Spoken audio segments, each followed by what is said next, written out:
Écoute, moi, j'ai dit que c'est qui est dans la Bible. Salut, j'espère que vous allez bien. En tout cas, moi, ça va bien, toujours bien par la grâce de Dieu. Alors, dans cette vidéo, je vais poursuivre sur les conséquences du péché, mais en mettant l'accent sur les 3 péchés de la langue qu'on prend à la légère, alors que Dieu le prend au sérieux. Mais vraiment très au sérieux, que tu peux te retrouver en enfer pour des péchés que tu t'es juste dit, oh, c'est rien du tout. Écoute, la Bible nous dit dans Jacques 3, 5, 6, voici, comme un petit feu peut embraser une grande forêt.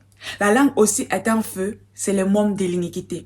La langue est placée parmi nos membres, souillant tout le corps, enflammant les cours de la vie, étant elle-même enflammée par les Jahannam. Faire attention. Alors, le premier, c'est la médisance, le commérage et tout. Moi-même, j'étais choquée. Je me suis dit, ah, c'est bon, quelqu'un peut aller en enfer juste à cause de ça. Je vais vous dire pourquoi j'étais choquée, hein. Mais d'abord, on va regarder la définition. Carrément, je suis allée chercher la définition pour comprendre un peu tout ça. La médisance est l'effet de parler négativement d'une personne en son absence en révélant les choses vraies. C'est les vrais là, c'est les vrais là.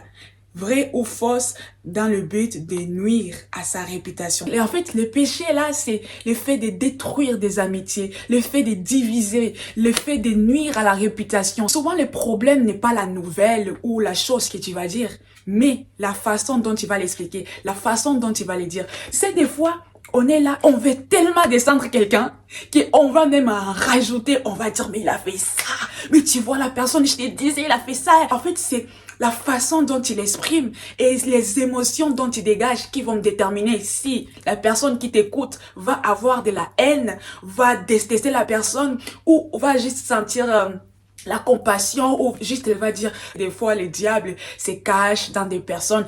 C'est la façon dont il explique la chose. Et c'est pour ça qu'il est considéré comme un péché grave, comme il est écrit dans 1 Corinthiens 6, 10. J'ai pris seulement ce qui m'intéresse. Hein. Donc, ne vous trompez pas vous-même, ni les médisants n'hériteront pas le royaume de Dieu. Comprenez pourquoi il ne faut pas médire.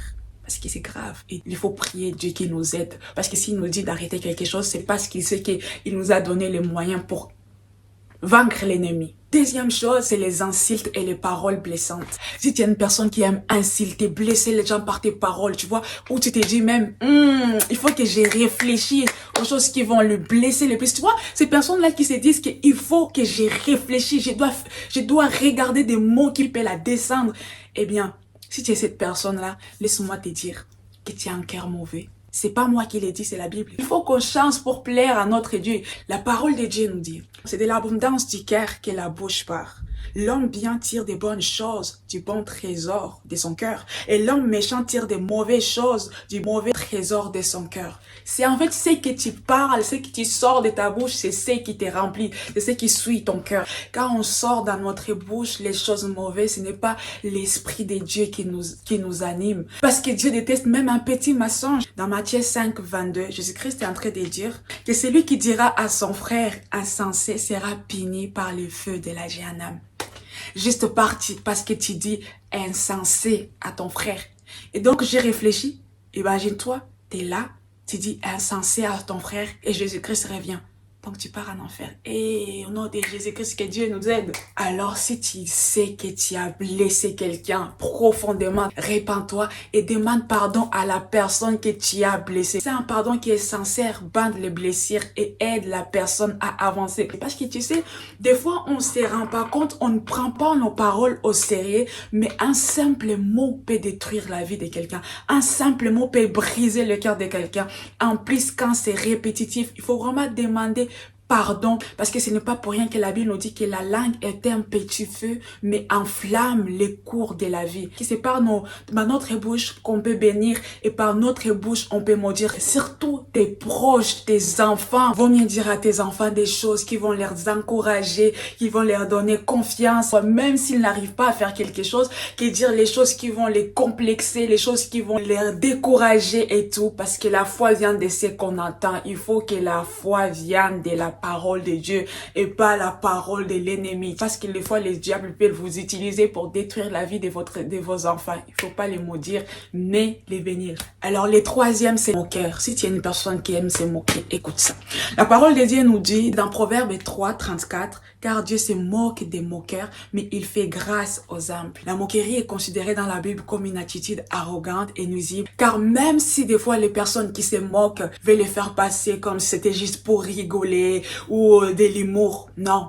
C'est toujours méchant parce que ça ridiculise la personne et ça la rabaisse devant les gens. Mais vraiment, ces personnes sont tellement malignes que quand ils voient que la personne est blessée par ses propos et tout, ils commencent à dire, oh, il prend tout mal, alors que leur but c'est pour la ridiculiser, pour se sentir un peu élevé, tu vois. Pour faire court, je n'aime pas ce genre de comportement parce qu'elle provoque des disputes, de la division, des conflits entre frères et sœurs à l'église. Et c'est pour ça que la Bible nous conseille dans Proverbe 22, 10. Chasse les moqueurs et la querelle prendra fin. Les disputes et les outrages cesseront.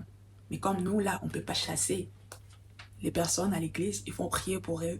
Il faut les aider à avancer. Terminer avec cette verset biblique. C'est dans Ephésiens 4, 29.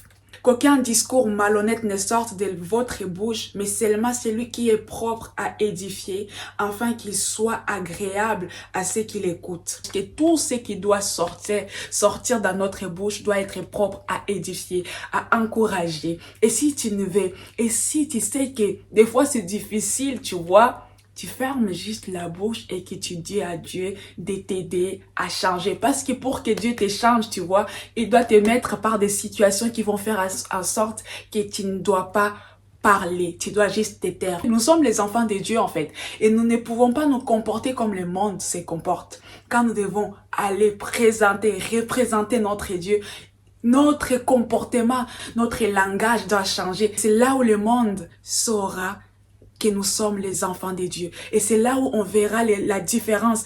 Parce que si on parle et on se comporte comme ça, comment on peut se différencier des autres? Donc tu vas te comporter bien même si la personne t'agace.